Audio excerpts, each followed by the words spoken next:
ఆనందంలో మాటలు రాలేదా? మాటలు రావడం కాదు తల్లి, కన్నీరు ఆగడం లేదంటే నమ్ము. ఇలాంటి రోజు వస్తుందని నేను అస్సలు ఊహించలేదమ్మా.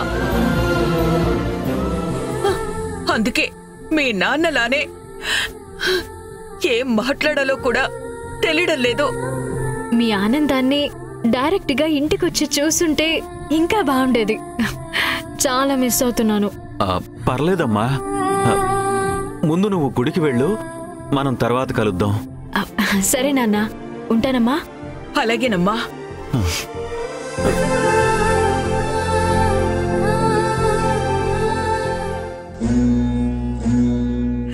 చూసావా లక్ష్మి, ఆ దేవుడు ఆడే ఆటని మంచానాలో మాయానాలో తెలియడం లేదు. ఎన్నాళ్ళు సంజయ్ ఎదురు చూసిన వరాన్ని ప్రసాదించాడు. ఏనాడు అడగని వరాన్ని మనకు ప్రసాదించాడు. ఏ ఫలితాన్ని ఆశించి దేవుడు ఇదంతా చేస్తున్నాడో కానీ మనం కేవలం ఆట బొమ్మలం, పైవాడి చేతిలో పావులం.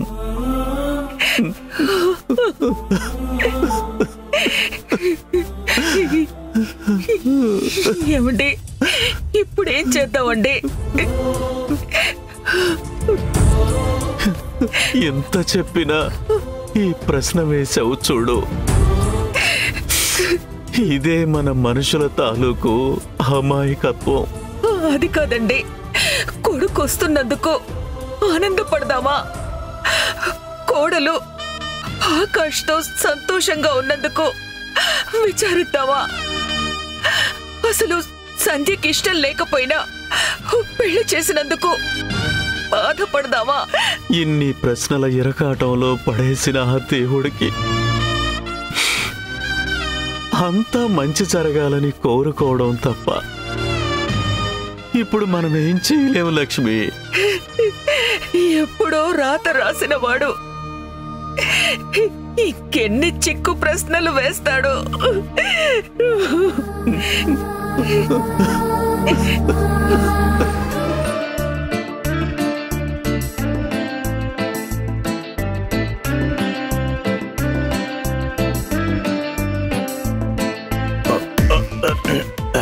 ఇక చాలే లత. ఏంటి మీరు చాలు అంటున్నారా? తప్పడం లేదు లత. చెయ్యి నోరు కావాలంటున్నా కడుపే ఖాళీ లేదని చెప్తుంది. కొంచెం గ్యాప్ ఇచ్చి ఆ తర్వాత వీటి సంగతి చెప్తా.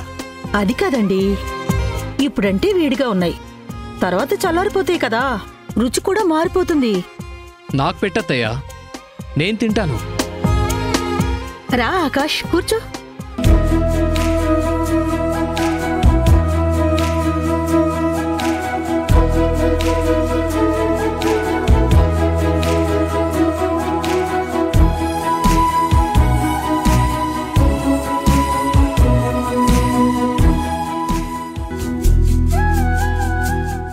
ఏంటి మావయ్య అలా ఉన్నావు?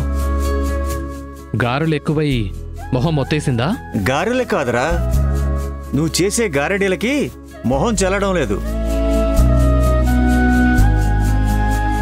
నువ్వు బిజినెస్ ఎలా చేస్తావో, డబ్బు విషయంలో ఎంత జాగ్రత్తగా ఉంటావో నాకు తెలుసు. అలాంటిది 10 కోట్లు నష్టం వచ్చిందని చెప్పి సంజయ్ని, ఆ ఫ్యామిలీని ఎందుకు నమ్మిస్తున్నావు? ఆ ఇంటి మీద, ఆ మనుషుల మీద ఎందుకంత పగబట్టావు? అలాంటి మంచి మనుషులను మోసం చేసి నువ్వు సంతోషంగా ఎలా ఉండాలనుకుంటున్నావురా? సంతోషంగానే కాదు మావయ్య, కనీసం మనిషిలా కూడా బతకలేనని మారిపోయాను.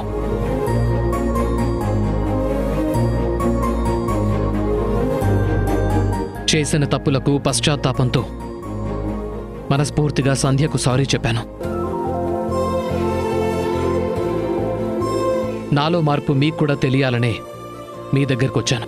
నువ్వు చెప్పేది నిజమేరా? నిజమే మావయ్య. సంధ్య ఇంటి గురించి ఏం ఫీల్ అవుతుందో తెలుసుకోవాలని ఆఫీస్కి వచ్చాను. అప్పుడే సంధ్య నీతో నా గురించి చెప్పటం విన్నాను. ప్రాణాలతో ఉండి కూడా భర్త పరువు మర్యాదలు కాపాడకపోతే భార్యగా నా బ్రతుక్కి అర్థం ఏముంటుంది బాబాయ్? ఆయన సమస్యని నా బాధ్యతగా భావించి మా ఇంటిని అమ్మేయాలని నేను డిసైడ్ అయ్యాను బాబాయ్.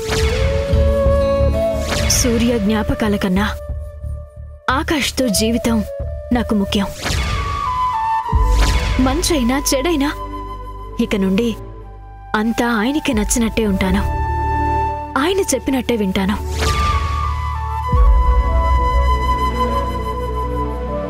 ప్రాణంగా ప్రేమించిన మొదటి భర్త జ్ఞాపకాల కన్నా నేనే ఎక్కువ అని చెప్పిన మాటలు నాలో మార్పుకు కారణమయ్యాయి.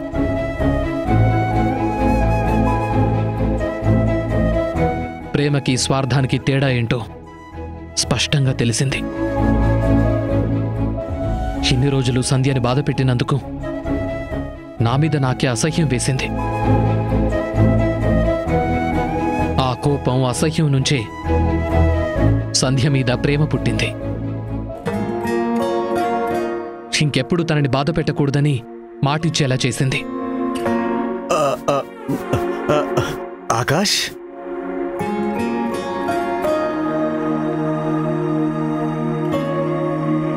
Very feeling so happy Akash. Sandhya మంచితనం గురించి నేను ఎన్నోసార్లు చెప్పడానికి ట్రై చేశాను. కనీసం ఇప్పుడైనా నీకు నువ్వుగా తెలుసుకున్నావు. అప్పుడు మీ మాట లెక్క చేయనందుకే సారీ చెప్పడానికి వచ్చాను మావయ్య. ఆల్రెడీ సంధ్య అమ్మ నాన్నల ఇంటికి వెళ్ళి సారీ చెప్పాను. సారీ సంగతి సరేరా, ఆ ఇంటి సంగతి ఏం చేసావు? నీ అప్పులు అబద్ధమా కాదా? అబద్ధమే మావయ్య. సంధ్య పేరెంట్స్ని దూరంగా పంపించాలని అలా ప్లాన్ చేశాను. సంధ్య గొప్పతనం తెలిసిన తర్వాత నా మనసునే కాదు ఆలోచనను కూడా మార్చుకున్నాను. మరి ఈ నిజం సంధ్యకి చెప్పావా? జరిగింది మొత్తం చెప్పలేదు, కానీ ఆ ఇంటి జోలికి వెళ్ళనని కన్ఫర్మ్గా చెప్పేశాను. అరే, ప్రేమలో దాపరికాలు ఎందుకురా? ఏదో ఒక రోజు ఆ నిజం కూడా చెప్పేసేయ్. సంధ్య అర్థం చేసుకుంటుంది. ఖచ్చితంగా చెప్తాను మావయ్య. ఇక నుంచి తన దగ్గర ఏదీ దాచను, కల్లో కూడా కోపడను. ప్రేమించి పెళ్లి చేసుకున్న భార్య మీద ఇన్ని రోజులకి నిజమైన ప్రేమ చూపిస్తున్నావన్నమాట. ఇన్ని రోజులు నీ ప్రవర్తన వల్ల సంధ్య చాలా బాధపడి ఉంటుంది. ఇక నుంచి తన సంతోషం నీ బాధ్యత అని ఫీల్ అవుతున్నావు కాబట్టి నా మాట విని మీరిద్దరూ కలిసి హనీమూన్కి వెళ్ళరండి. నిజమే ఆకాష్. రిజిస్టర్ ఆఫీసులో జరిగిన పెళ్లి కన్నా ఒకరిని ఒకరు పూర్తిగా అర్థం చేసుకున్న రోజే మీరిద్దరూ ఒకటైనట్టు.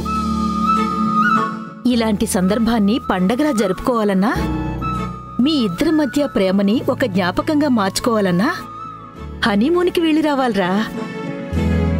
నా మంచి కోరే అత్తమామలు ఇంతగా చెప్పిన తర్వాత నో అని ఎందుకంటాను? తప్పకుండా వెళ్తాం. సంధ్యకి ఏ ప్లేస్ అంటే ఇష్టమో అడిగి అక్కడికే తీసుకెళ్ళి తనకి నచ్చినన్ని రోజులుండొస్తాం.